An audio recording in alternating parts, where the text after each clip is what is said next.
안녕하세요 여러분, 이 채널은 한국어입니다. 방문해 주셔서 감사합니다. I'm Jasmine, a beginner to Korean self-study, and I hope to teach you the basics as I learn them. In this video, we're going to be talking about syllable blocks, looking at how Korean words are built, and hopefully demystify Batchim by defining what it is and how it works. As usual, any comments, questions, or corrections are welcomed and appreciated. Let's get into the video. So starting with syllable construction, there are 5 possible forms that a syllable block can take. The vowels determine what shape the syllable block will take. If the vowel is vertical, it will be to the right of the first letter of the block. If the vowel is horizontal, it'll be placed underneath the first letter. The more exposure you get to Korean writing, the easier it'll become for you to be able to spell words even if you've never heard them before. So what is Batchim? Batchim is the final consonant in a syllable block. You might hear people say it's the final consonant of a word, but that is not necessarily the case. Batchim is extremely important for conjugation and pronunciation, and I will attempt to explain conjugation in a subsequent video. In this one, let us look at a few examples of Batchim and the behaviors that they take on and the sounds they make. So remember in my previous video, which if you haven't seen it will be linked in the card above as well as the description box below, that certain letters can make a T sound. This happens when these letters are found in the final consonant position of a syllable and the next syllable starts with a consonant. One thing to note is that the letter T and the Korean letter Tiet are both aspirated. However, when they are in the Batchim position, or the final consonant of a syllable, they are not aspirated. So for example, you wouldn't say itda. There's no air coming out after you say the T sound, right? It's itda, itda. Actually, if you go back to my previous video, you'll see that each letter has its own name, and each name has Batchim within it. For example, kia. You won't hear me say kiok, or with tiet. It's tiet, not tiet.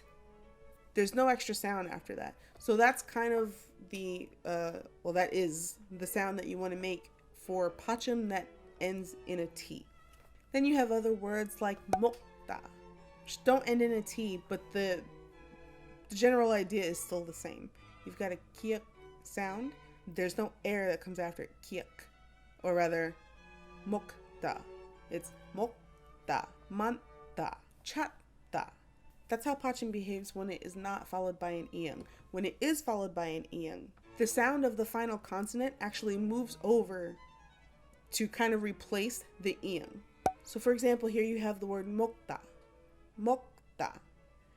When this word is conjugated and that kiek is followed by an ing, the sound of that kiek moves over to the ing. So you get mo goyo, mo goyo.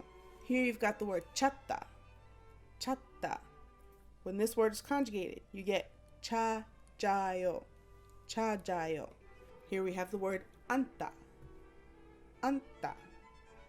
Conjugated, you get anjayo, anjayo. I don't know if this has a name, but I call it the standard shifting rule. When ing is the final consonant, it is not silent, it makes an NG sound.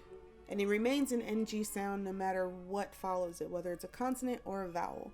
So here we have senga. It remains senga, senga. Here we have yongo, yong-o, yongo. Kong, gong. The letters tiget and tiet both have a special behavior when they're followed by the consonant, by the vowel E. When E follows these letters, the tiget turns into a jiet sound, and the tiet turns into a chiet sound. So that's why we get kachi, kachi, and kuti, kuchi, kuchi, kachi, kuti. Going back to aspirated sounds, the letter hiet is aspirated. Letters like biep, diget, giep are voiced. But when these letters are followed by a hiet, the combination makes those letters stronger. It makes them aspirated. So biep becomes piep. Kiok becomes kiok. Diget becomes tiet. So for example, the word otoke, that kiok sounds like a K or kiok because of that hiet. Chota, manta, nota. That hiet makes the diet sound like a tiet. Bukan, chukahada, tedapada. By the way, before we move on, I want to say I don't expect you to memorize all of these, but at least you'll be exposed to them. And in the description box below, there's a PDF for the presentation in this video. So at least you have that for reference. If you feel like downloading it, feel free. The letter hiet is not necessarily silent when it's followed by a consonant, but when it's conjugated, it becomes silent. So for example, you have chota, manta. When these words are conjugated, they turn into chowayo, chowayo, manayo, manayo. Versus in the word chowaheo, the hiet is pronounced in the third syllable because it's the first letter in that syllable block. But in the first hiet is the Batchim, it becomes silent. Chowaheo. Miam and Nian are both considered nasal letters. Batchim does not overtake these two letters. If they appear as the first letter in a second syllable, the Batchim before it either takes on one of these sounds or it remains the same. So for example, ita can be changed into this form, where Nian is the next letter after the Batchim. The way this is pronounced is not itnin, it's inin. That Batchim turns into a Nian sound, inin. If you look at opta, opta, this form would be pronounced omnin. I did read that there are some exceptions to this rule. I will have to do more research and come back to you with that information when I have it. That said, I'm not sure how important it really is, considering I didn't know any of this when I started learning Korean, and I'm learning it as I go. So you'll come across these things as you learn, but it's not super important that you know it right now. Tongmul. Even though the next syllable starts with a miam, that iang stays the same. A, because it's an iang, as we already discussed, it stays the same whenever it's in the Batchim position. And also, iang is also a nasal sound.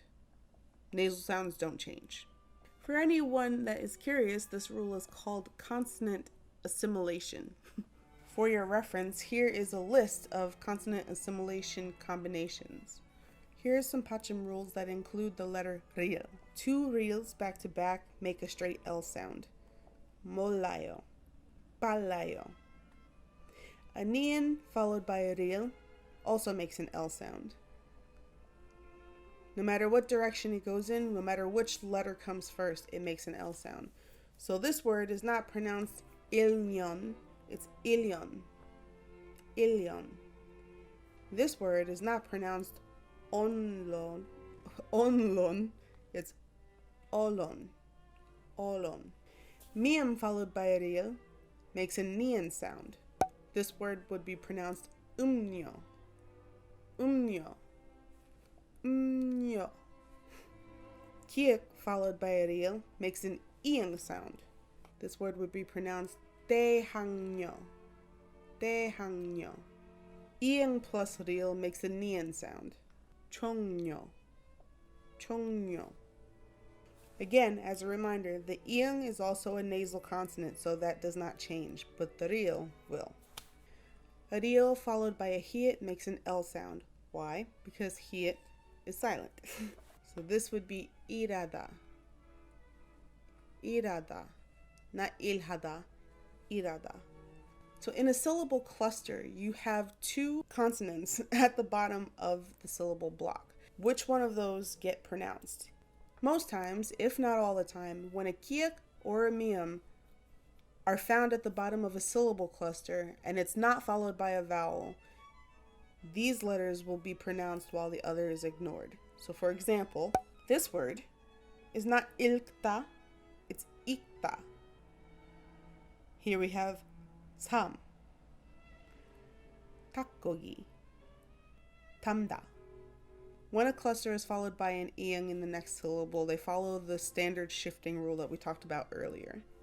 For syllable clusters that do not contain a kiek or a mium, it's usually the first letter of the two that get pronounced. The second one normally gets ignored when it's not conjugated. So for example, you have opta, opta.